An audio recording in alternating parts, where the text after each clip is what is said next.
Benvenute e benvenuti a un nuovo incontro delle micropillole di sardità, este espacio de difusión de la cultura sarda. Una de las figuras descollantes de la filosofía política universal es, sin ninguna duda, Antonio Gramsci.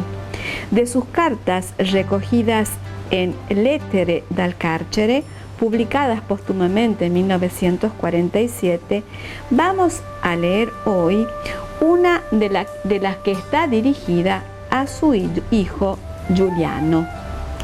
Vamos a compartir con ustedes la versión publicada por la editorial Icaria y Avà Edizioni en este precioso libro que se llama L'albero del riccio e altre fiabe per la buonanotte.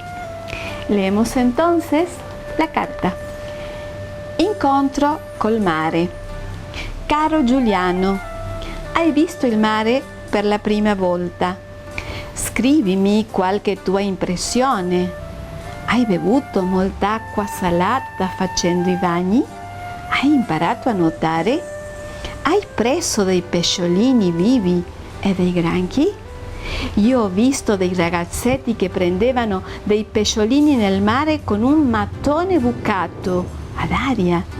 Ne avevano riempito il secchiello. Ti abbraccio, Antonio.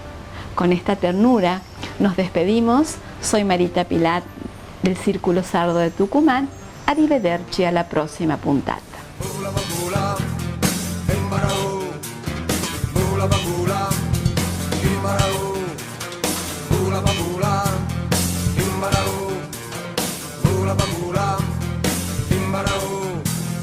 Prima di tutto salimba